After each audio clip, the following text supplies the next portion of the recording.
தேவனாகிய இயேசு கிறிஸ்துவின் நாமத்தினாலே உங்களை வாழ்த்துகிறேன். இன்று நீதியின் 3 நிலைகள் என்ற தலைப்பில் நாம் தியானிக்கலாம். மத்தேயு 6ஆம் அதிகாரம் 33வது வசனத்தை நாம் வாசிக்கலாம். முதலாவது தேவனுடைய ராஜ்யத்தையும் அவருடைய நீதியையும் தேடுங்கள், அப்பொழுது இவைகள் எல்லாம் உங்களுக்கு கூட கொடுக்கப்படும்.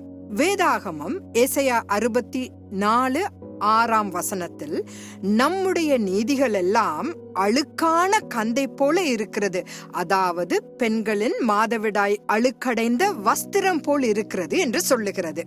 நம்முடைய சொந்த முயற்சியால் நாம் தேவனுக்கு முன்பாக நீதியுள்ளவர்களாக நிற்க முடியாது. நம்மை சரியான நிலைப்பாட்டின் இடத்திற்கு கொண்டு வர இயேசு கிறிஸ்து அந்த பெரிய விலையை கொடுத்தார்.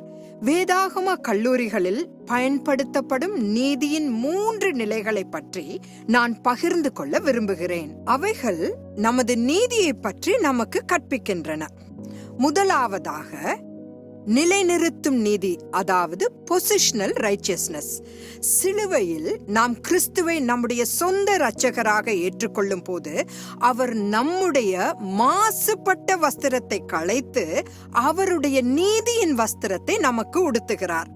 இது நீதியின் பரிசு அல்லது வெகுமதி என்று அழைக்கப்படுகிறது. தேவனோடு நமது கிறிஸ்துவ நடை பயணத்தை தொடங்கும் ஆரம்ப நீதி இதுதான். பாவத்தின் வஸ்திரம் தீட்டுப்பட்ட வஸ்திரமாகும். இரண்டாவதாக ப்ரோக்ரெசிவ் ரைச்சியஸ்னஸ், அதாவது வளரும் நீதி. இது நமது ரட்சிப்பின் அனுபவத்தை ஆரம்பித்த நாளிலிருந்து தொடங்குகிறது. பயத்தோடும் நடுக்கத்தோடும் நம்முடைய ரட்சிப்பை நிறைவேற பிரயாசப்படும்படி பவுல் நமக்கு அறிவுறுத்துகிறார். வளரும் நீதி என்பது பிரயாசப்படுவதை உள்ளடக்கியது. இது நாம் நடைமுறைப்படுத்த வேண்டிய ஒரு ஒழுக்கமாகும்.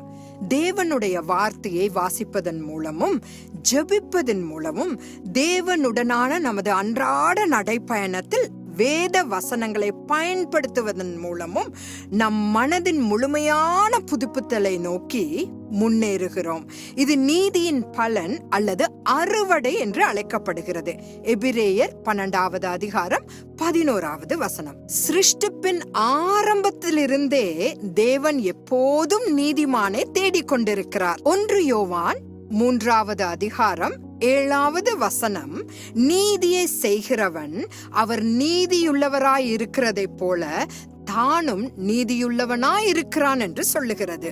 அப்போஸ்தலர் 10வது அதிகாரம் 35வது வசனம், எந்த ஜனத்தினாலாயினும் அவருக்கு பயந்திருந்து நீதியை செய்கிறவன் எவனோ அவனே அவருக்கு உகந்தவன் என்றும் நிச்சயமாய் அறிந்திருக்கிறேன் என்று கூறுகிறது. நீதிமான்களை விரல் விட்டு எண்ணிவிடலாம்.